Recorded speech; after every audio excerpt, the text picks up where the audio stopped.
왜 그렇게 용띠가 많은지를 모르겠어요.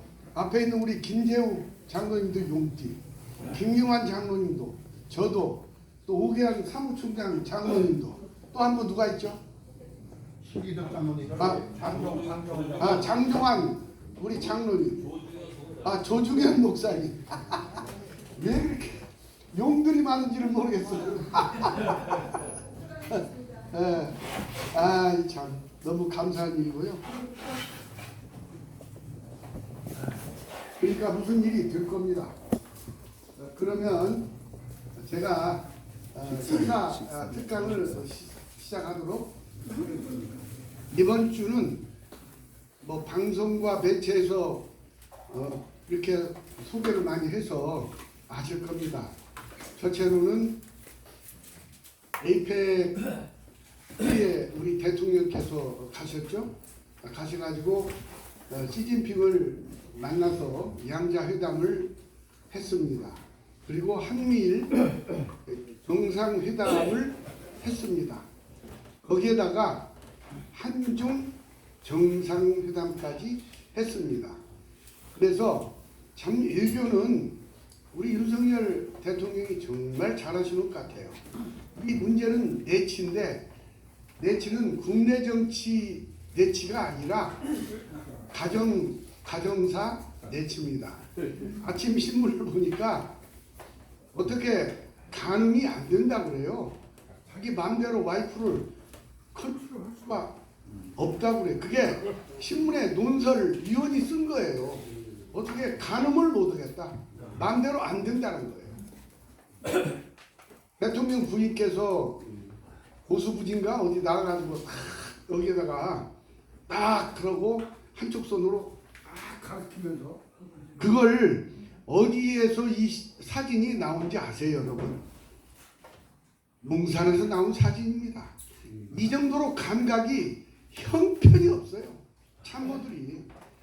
아니 그게 세상에 나올, 그렇지 않아도 욕먹는 영부인이 옆구리에 손을 딱 쥐고 한쪽 손으로 한강을 가르치고 보수부지를 가르치면서는 그 사진을 내놨으니, 그렇지 않아도 기분 나쁜 국민들이 뭐 저 따위가 다 있어 그럴 거 아니에요.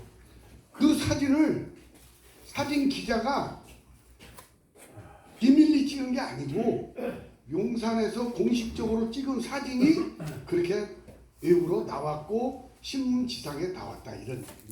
이러니 용산의 아마추어 그 참모들이 얼마나 형편이 없는 사람들인지를 알 수가 있을 것 같아요. Anyway, 그래서 지금 에이펙에서 우리 대통령께서 참 승승장구 열심히 하고 있는데 국내에서 그 뒷받침을 못 오고 있다, 이런 말씀을 드리고 싶고요. 또 한 가지는 시진핑의 말이 상당히 누그러졌습니다. 지난번 양자회담 할 때보다도 우리 윤석열 대통령의 말에 대해서 굉장히 누그러졌어요. 그것을 아주 눈에 띄게, 그리고 심정적으로 그렇게 느끼는 것입니다. 어느 대목인가? 북한의 역할과 북한과 러시아의 밀착된 부분에 대해서 우려스럽다는 이런 표현은 안 했지만은 지난번보다는 상당히 누그러진 표현으로서 북한은 자제해야 된다, 그런 느낌이 말들을 시진핑이 했다는 것, 이것은 좀 진전된 것이 아닌가. 특히 7차 핵실험 대목에 가서는 아주 동문서답할 정도로, 기분 나쁠 정도로 할 정도로 딴 얘기를 했습니다.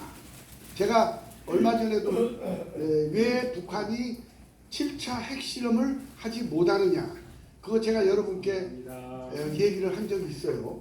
그것은 지금 6차까지 북한이 핵실험을 했는데 놀랍게도 백두산의 온천수의 온도가 1.5도가 높아졌다, 그런 말씀을 제가 드렸잖아요. 그리고 발해가 멸망한 것이 거란족에 의해서 멸망했다.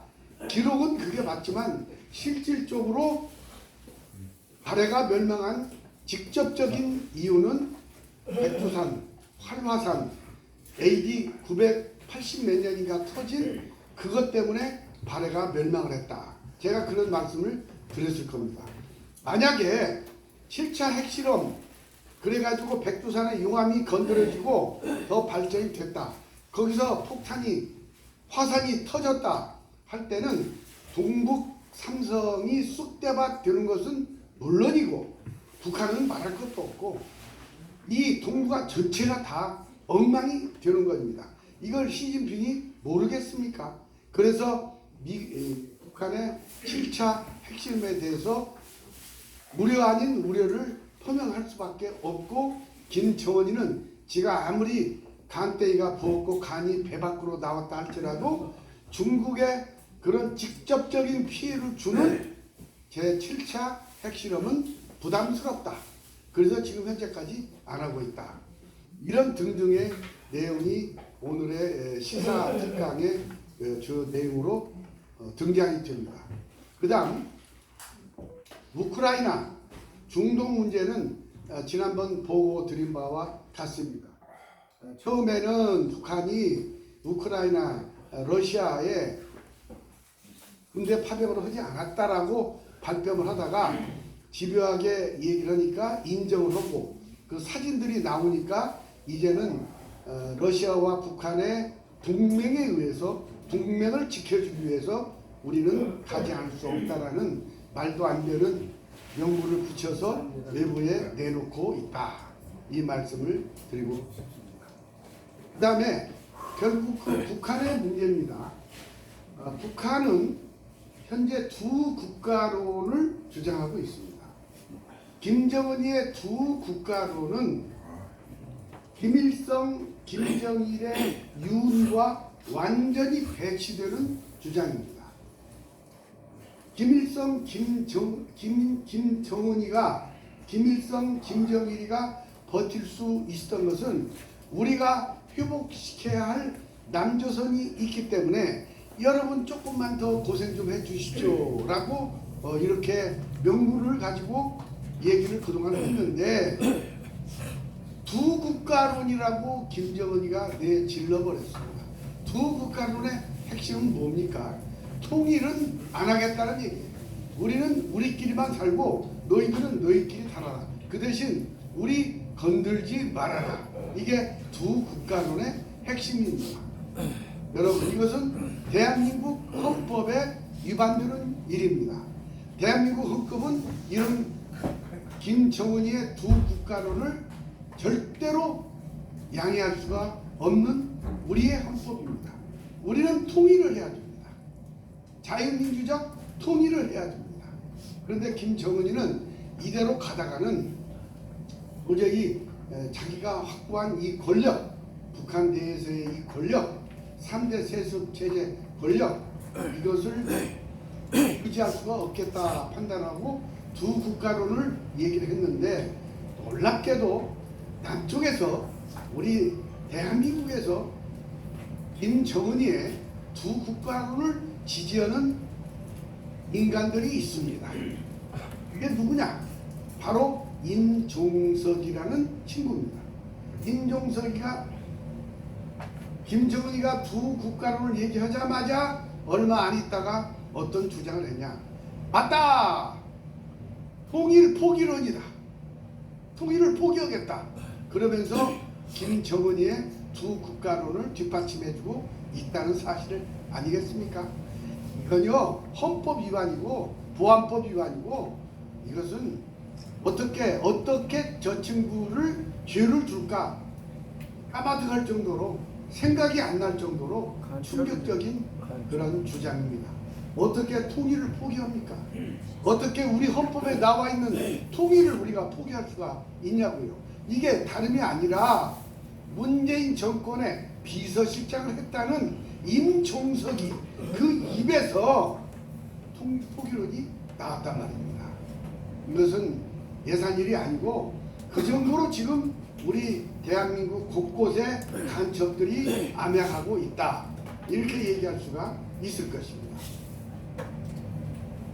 우리는 어찌하든지 간에 자유민주주의에 근거한 국가 대한민국 한반도 통일을 해야만 되고 이것은 절대로 잊어버릴 수 없는 우리의 사명이고 우리가 못 오르면 우리 후손들한테라도 물려줘야 할 대한민국의 목적이 될 것이다. 이렇게 우리가 이해를 해야 되겠고 대장년이야말로 이 목적을 위해서 우리가 열심히 뛰어야 된다. 우리 목사님, 장로님들, 우리 회원 여러분들 정말 우리 한반도 통일, 자유민주주의에 근거한 시장경제에 근거한 한반도 통일은 우리가 절대로 포기할 수 없는 우리 국가의 목표고 우리의 목적이 된다. 이렇게 말씀드릴 수가 있겠습니다. 그 다음 시사 주제로서는 여러분 잘 아시다시피 현재 이재명이가 징역 1년에 집행유예 2년을 선고를 받았습니다. 사실 저 여기 정부영 원장님도 계신데 저 현장에 있었어요. 서초동에 그 앞에서 있었습니다. 사람 모인 숫자가 제가 보기에는 우리 보수 세력이 2배가 더 많더라고요. 우리 대장년 식구들도 왔을 거예요. 찾지를 못해서 그런지. 그런데 조직적으로 움직이는 것은 우리가 못 따라가. 저쪽이 훨씬 더 잘하더라고요. 1000명밖에 안 돼. 우리는 한 2000 되나? 우리가 그냥 보수들끼리 서로 자기가 보수의 원조고 자기가 보수의 핵심이고 아니 왜 그렇게 우리 보수 세력들은 서로 쌈질을 하려고 해요? 나 참 이거 참 너무나 기운이 빠지는 일이에요. 왜 보수 세력들이 이렇게 싸우는지 모르겠어요. 보수 세력들이 안 싸우려면 간단한 거예요.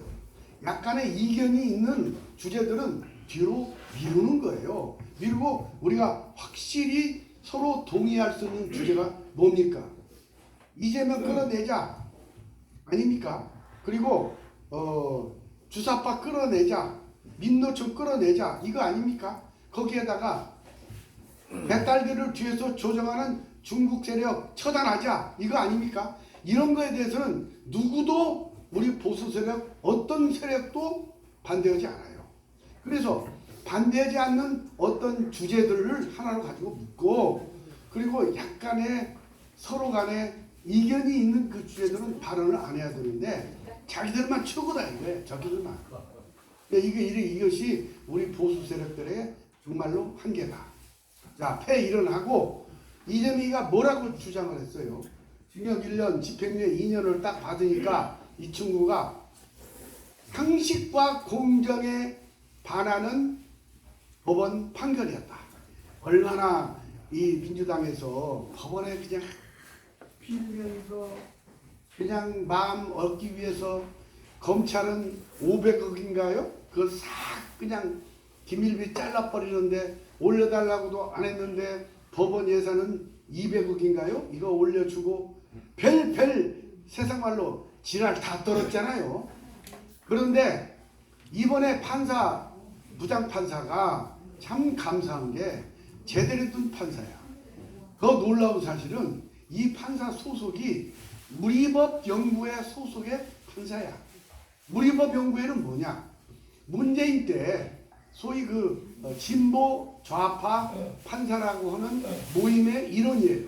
거기 일원의 멤버예요. 그런 우리법 출신 판사가 처음에 물론 그 사람이 그 생중계 그쪽에서 결론 내는 건 아니에요. 생중계 해야 되느냐 안 해야 되느냐 그 판단은 다른 재판부에서 하긴 하는데 이번에 생중계를 안 넣는다고 그래가지고 마음에 심히 제가 걱정을 많이 했습니다. 아 이것들 저것들이 짬짬이 짜고 벌써 그 판결의 어떤 내용조차도 서로 상의한 것이 아니냐 결론이 나와 있는 거 아니냐 겨우 뭐 예를 들면 무죄는 안 되겠고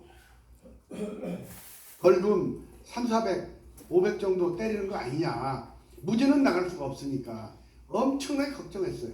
벌금 1,500만 원도 위험해요. 그런데 징역 1년에 집행유예 2년은 이건 도저히 벗어날 수가 없어요. 무슨 얘기? 100만 원 이상의 선고를 벗어날 수가 없다.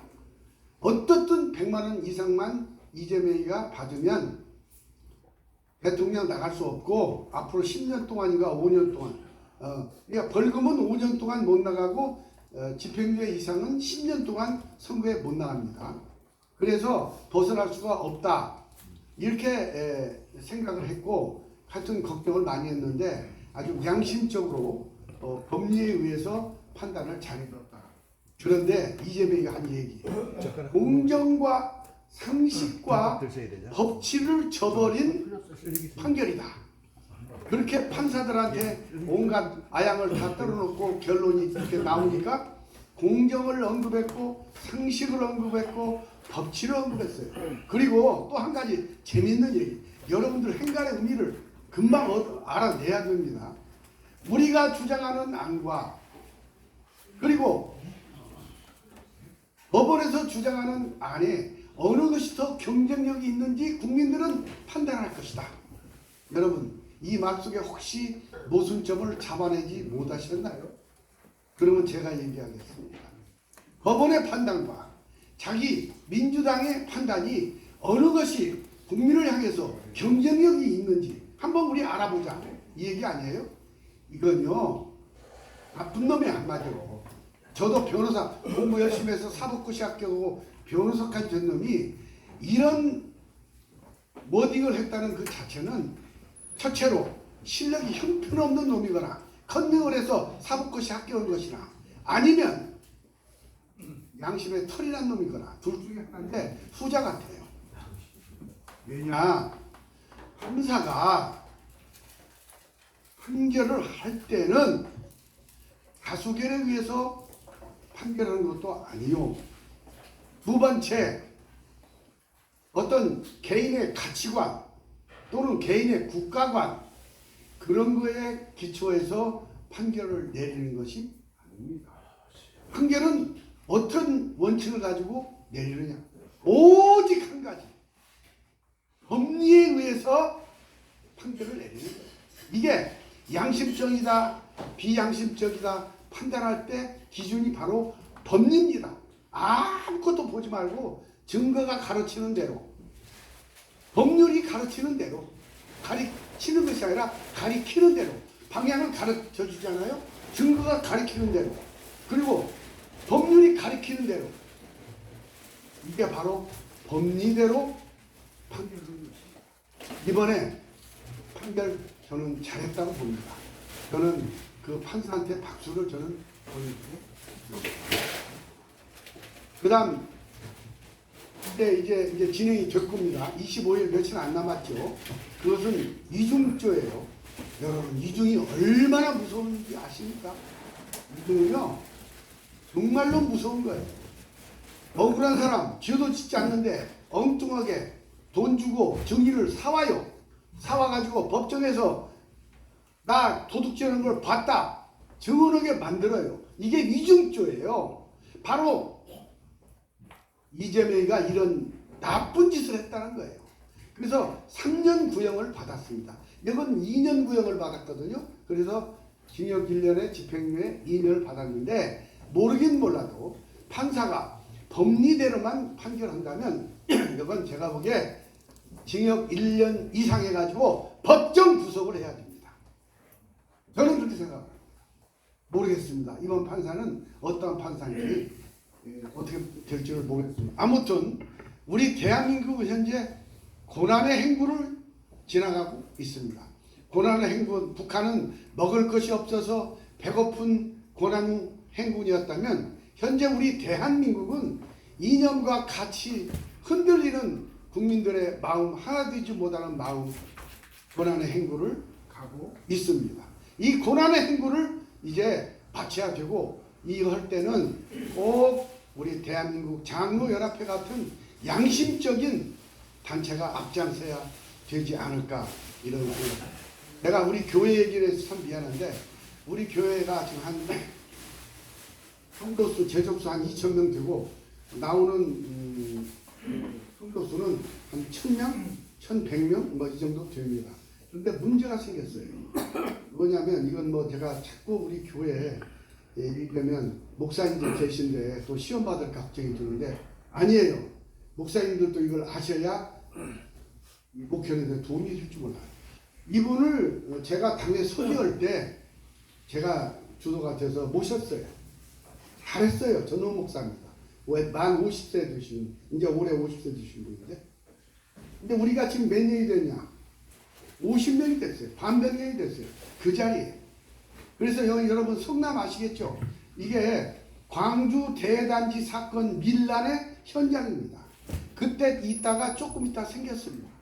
재밌는 얘기는 당시 그때 우리 성남 구시가지에 화장실 가려면 한 20m씩 써 있었어요. 그래서 박정희 대통령 때 소계천변, 한강변 노숙자들을 트럭으로 실어서 날라다 퍼버린 곳이 바로 성남시 구시가지입니다. 그러니까 화장실 한번 가려면 20m씩 써 있었어요. 그러니 밀란이 안 일어날 수가 있었겠습니까? 이게 그 유명한 광주 대단지 사건 1971년입니다. 사건이었습니다. 그래서 우리 원로 목사님이 얼마 있다가 교회를 세웠습니다. 그래가지고 장치혁 고려합성 한경직 목사님 이런 분 도움 받아서 현재의 이 교회를 세운 거예요. 50년이 넘었습니다. 그래서 그때 보면 우리 권사님들 머리에다 벽돌을 이고 우리 성도들은 등짐을 벽돌 치고 와서 세운 교회가 여기고 금방 말씀하신 고려합성 한경직 목사님 여러분들이 노력을 해서 이 교회를 쳤습니다. 전통이 계십니다. 근데 우리가 뽑은 이제 겨우 5년 됐어요. 교회를 광주로 옮기자는 얘기예요. 한적한 곳으로 땅 사서 여기는 땅이 비싸니까 평당 5천만 원 이상 되니까 700평 57은 35, 350억 그거 가지고 광주 가서 넓은 땅을 사가지고 주차장도 한 200대 들어가게 만들고 청년부, 중고등부 쫙 해서 만들어서 그냥 하나님께 영광 돌리고 이걸 만들자. 그러면서 청사진을 딱 보면서 우리 같은 원로 장로나 이런 사람들은 전혀 상의도 없이 자기 맘 맞는 몇 명, 당연 몇 명을 데리고 그 짓으로 간다. 그래서 젊은 목사님 시험 들으면 안 됩니까? 이렇게 제가 페이퍼 리포트를 써서 안 되는 이유를 조곤조곤 목사님들 좀 잘 드셔야 됩니다.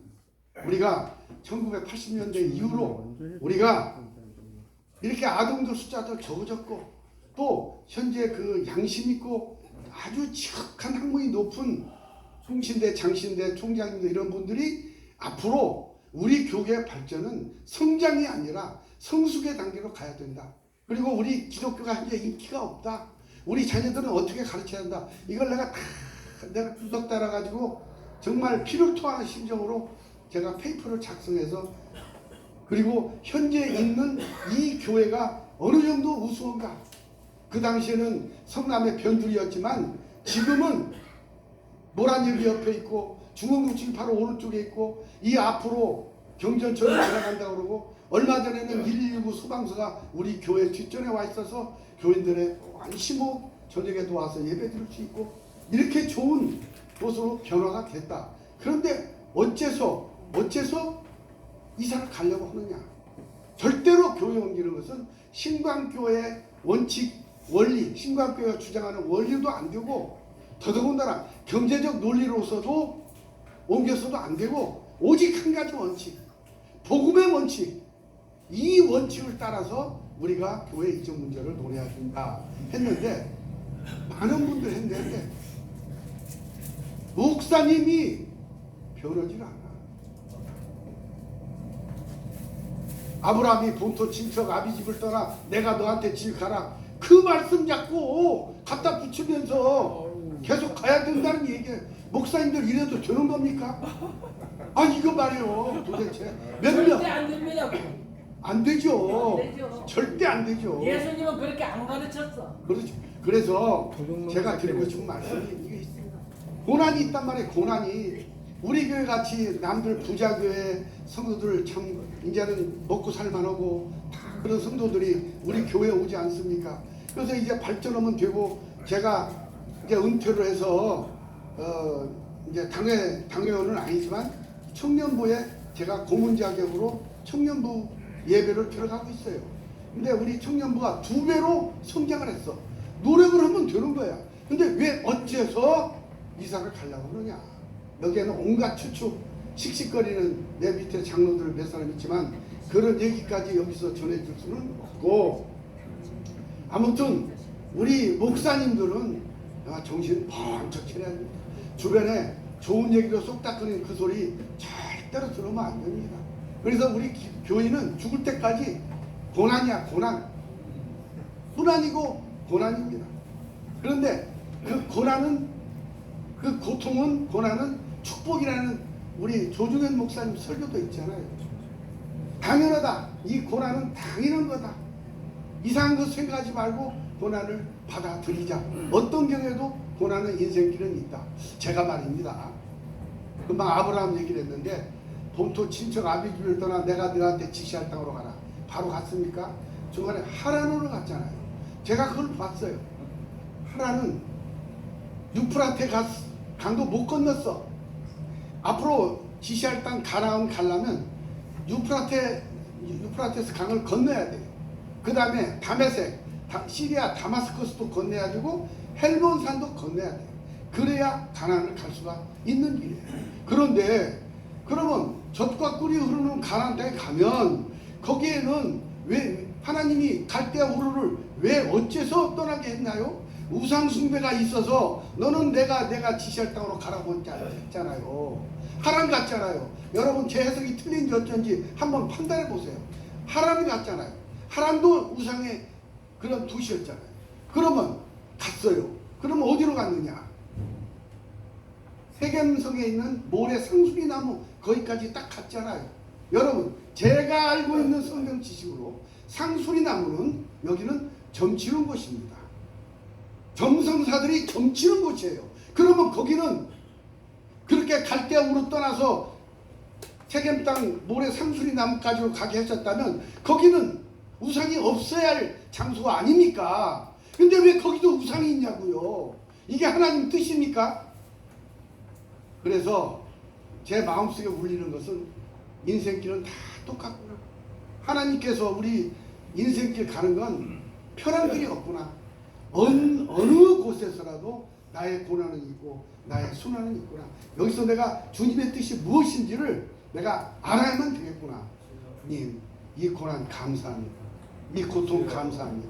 대한민국에 있는 이 많은 문제점 감사합니다. 주님, 제가 잘못했습니다. 제가 마음속으로 울면서 기도를 한 적이 있습니다. 자, 시사토론을 하는 이유가 뭘까요? 주님께서 주시는, 대한민국에 주시는 이 모든 사건들을 복음의 관점으로 우리가 분석하는 것입니다. 저는 그리 생각을 하고 오늘 또 이 말씀을 준비해서 왔습니다. 감사합니다.